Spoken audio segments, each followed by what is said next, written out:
नमस्कार दोस्तों, स्वागत है आपका अपने चैनल स्टडी अड्डा में। तो दोस्तों, आज की इस वीडियो में हम बात करने वाले हैं उत्तराखंड प्राथमिक शिक्षक भर्ती से संबंधित कुछ महत्वपूर्ण जानकारी।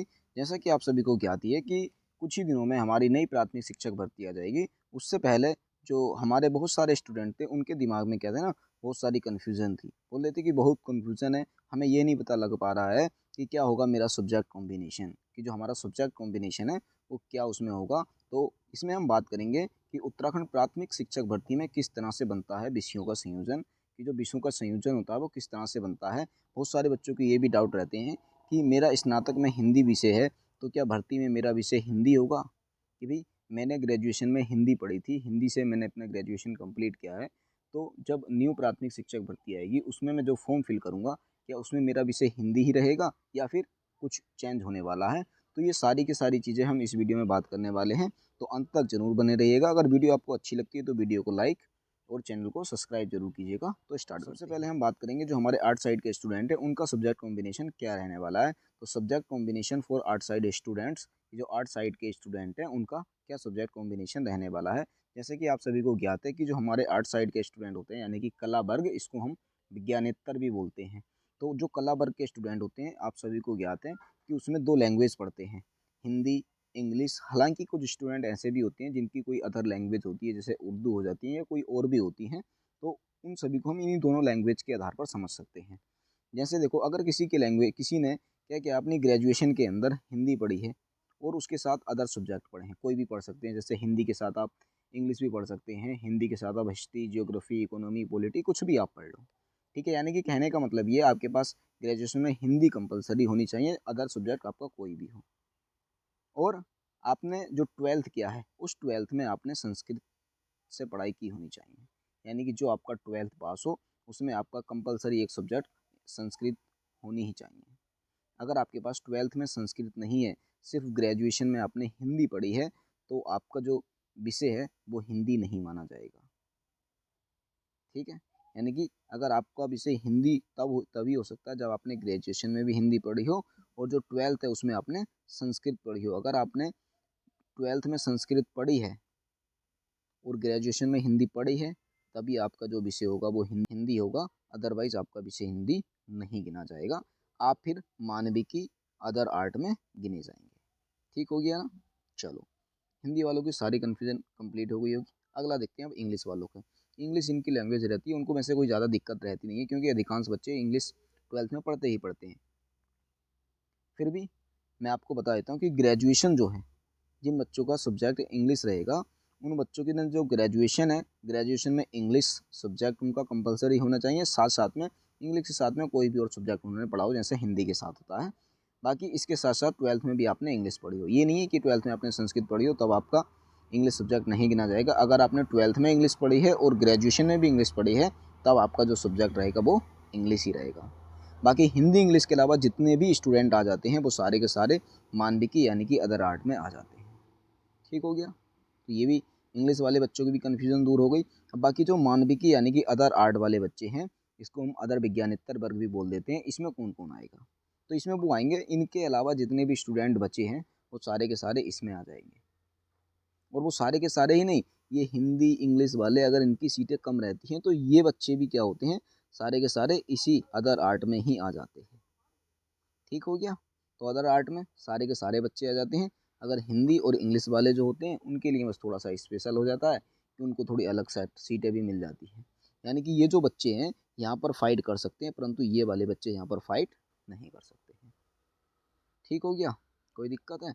बाकी अब हम एक बार और देख लेते हैं कि जो हमारे अदर आर्ट वाले बच्चे होते हैं उनमें कौन कौन से आते हैं। तो सारे कला वर्ग के विषय, तो जितने भी कला वर्ग के विषय आ जाते हैं वो सारे के सारे मानविकी यानी कि अदर आर्ट में आ जाते हैं। इसको हम अन्य भी बोलते हैं। ठीक है, और इसके लिए 12th में कोई भी विषय हो कोई दिक्कत नहीं है, सिर्फ ग्रेजुएशन का सब्जेक्ट देखा जाता है अदर आर्ट के लिए, और कोई सा 12th से इसका कोई मतलब नहीं होता है। जैसे देखो, अदर आर्ट में कौन कौन से आ जाते हैं, और बीकॉम वाले जितने स्टूडेंट होते हैं, बीबीए वाले जितने स्टूडेंट होते हैं, और भी बहुत सारे कोर्स हो जाते हैं जो कि कला वर्ग के अंदर गिने जाते हैं, वो सारे के सारे अदर आर्ट में काउंट कर लिए जाते हैं। ठीक हो गया। इसकी कोई दिक्कत है तो बताओ। कोई नहीं है। बाकी ये हो गया हमारा सारा का सारा जो सब्जेक्ट कॉम्बिनेशन है आर्ट साइड के स्टूडेंट का। तो अब उम्मीद है कि जितने भी हमारे आर्ट साइड के स्टूडेंट हैं उनको कोई भी दिक्कत नहीं आएगी। अब थोड़ा सा हम बात कर लेते हैं साइंस साइड वाले स्टूडेंट के लिए। अब ये देखो subject combination for science side student की, जो साइंस साइड के स्टूडेंट है उनका क्या सब्जेक्ट कॉम्बिनेशन रहता है। तो सबसे पहले तो मैं आपको ये क्लियर कर देता हूँ कि जितने भी साइंस साइड के स्टूडेंट होते हैं उनका 12th का सब्जेक्ट नहीं देखा जाता है। तो ये जो 12th का सब्जेक्ट है ये तो बिल्कुल कट कर देना है हमने एक ही बार में। ठीक हो गया। अब बचते हैं, जो सब्जेक्ट बचता है हमारे पास, मैथ्स, बायोलॉजी और अदर साइंस। साइंस के अंदर 3 कैटेगरी बनती है। पहले बच्चे तो होते हैं मैथ्स वाले, दूसरे होते हैं बायोलॉजी वाले और तीसरे बच्चे होते हैं अदर साइंस वाले। यानी कि पहली जो कैटेगरी में हमारे गणित वाले बच्चे आ जाएंगे, दूसरी कैटेगरी में जीव विज्ञान वाले बच्चे आ जाएंगे, और इन दोनों के अलावा जितने भी बच्चे होते हैं वो सारे के सारे हमारे अदर साइंस में यानी कि अन्य में गिन लिए जाते हैं। अब मैथ के अंदर कौन कौन से बच्चे आ जाते हैं, तो मैथ के अंदर जो सब्जेक्ट आता है, जिन बच्चों ने ग्रेजुएशन में मैथ लिया है और फिजिक्स लिया है, मैथ और फिजिक्स दोनों का संयोजन देखा जाता है मैथ विषय के लिए। अगर आपको मैथ विषय काउंट करना है अपना, तो आपके पास ग्रेजुएशन में मैथ एंड फिजिक्स दोनों का होना कंपलसरी है। अगर इन दोनों में से आपके पास एक विषय भी नहीं है तो आप फिर आ जाओगे सीधा का सीधा अदर साइंस के अंदर। ठीक हो गया। कोई दिक्कत है? कोई दिक्कत नहीं है। बहुत सारे बच्चे पूछेंगे कि सर हम यहाँ पढ़ते हैं PCM, फिजिक्स केमिस्ट्री मैथ, क्या केमिस्ट्री हो या ना हो, केमिस्ट्री का होना कंपलसरी नहीं है। कंपलसरी है आपके लिए सिर्फ मैथ एंड फिजिक्स का। ठीक हो गया। केमिस्ट्री का बायोलॉजी के लिए होना कंपलसरी है। देख लेते हैं अभी और थोड़ा सा। अब ये देखो मैथ वाले जो बच्चे थे उनकी कन्फ्यूजन बिल्कुल दूर हो गई होगी। अब हम थोड़ा देखेंगे बायोलॉजी वाले बच्चों का। बायोलॉजी वाले बच्चों का क्या सब्जेक्ट कॉम्बिनेशन रहता है, तो देखो हमने ये लिख दिया ZBC। जेड का मतलब जूलॉजी, बॉटनी और केमिस्ट्री।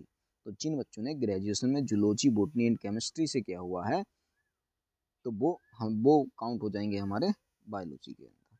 ठीक हो गया। कोई दिक्कत है? हाँ। अब बहुत सारे बच्चे यहाँ पर पूछेंगे कि जिन बच्चों का ग्रेजुएशन में जूलॉजी नहीं था, बॉटनी नहीं था या केमिस्ट्री नहीं था तो वो किस में काउंट होंगे। भाई अगर आपके पास इन तीनों में से एक भी सब्जेक्ट नहीं था तो आप अदर साइंस में काउंट हो जाएंगे।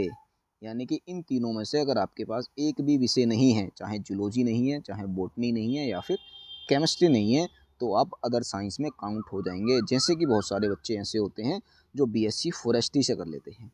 अब ये BSc फॉरेस्ट्री वाले बच्चे क्या होते हैं, बॉटनी भी पढ़ लेते हैं, केमिस्ट्री भी पढ़ लेते हैं, परंतु जूलॉजी नहीं पढ़ते हैं, जिसकी वजह से ये अदर साइंस में आ जाते हैं। और भी इसी तरह से बहुत सारे सब्जेक्ट हो जाते हैं, बहुत सी तरह की BSc हो जाती हैं, जैसे कि BSc IT भी आ जाती है इसी में एक। तो जो BSc IT वाले बच्चे होते हैं वो भी हमारे अदर साइंस में आ जाएंगे। और BTech वाले बच्चे, जो हमारे BTech वाले बच्चे होते हैं वो भी सारे के सारे हमारे किस में आ जाते हैं, अदर साइंस में आ जाते हैं। BCA वाले यानी कि जो कंप्यूटर वाले बच्चे होते हैं, बैचलर ऑफ कंप्यूटर एप्लीकेशन, यानी कि जिन्होंने भी कंप्यूटर से ग्रेजुएशन की होती है वो भी हमारे किस में आ जाते हैं, सारे के सारे अदर साइंस के अंदर आ जाते हैं। ठीक हो गया। तो ये रहा हमारे पूरे के पूरे साइंस साइड वाले बच्चों का सब्जेक्ट कॉम्बिनेशन। और उम्मीद है यहाँ पर भी किसी बच्चे को कोई दिक्कत अब नहीं आएगी। तो ये छोटी सी वीडियो थी हमारी। हालांकि हमारे जितने भी साथी हैं सारे के सारे एक टीचर बनने वाले हैं, तो उन सभी को पता भी है कि हमारा क्या क्या सब्जेक्ट कॉम्बिनेशन है, परंतु फिर भी बहुत सारे लोग ऐसे होते हैं जिनको थोड़ा सा कन्फ्यूज़न रहती है, जानकारी नहीं हो पाती है, तो उनके लिए ये वीडियो बहुत इंपॉर्टेंट है। ठीक है। बाकी जिन जिन लोगों को नहीं पता हो अपना सब्जेक्ट कॉम्बिनेशन, तो एक बार ये वीडियो उन लोगों तक जरूर शेयर कर दीजिएगा। बाकी वीडियो आपको कैसी लगी कमेंट बॉक्स में ज़रूर बताइएगा। अगर वीडियो आपको अच्छी लगी हो तो वीडियो को लाइक, शेयर और चैनल को ज़्यादा से ज़्यादा सब्सक्राइब जरूर कीजिएगा। तो मिलते हैं फिर बहुत ही जल्द नेक्स्ट वीडियो में, तब तक के लिए बेस्ट ऑफ लक।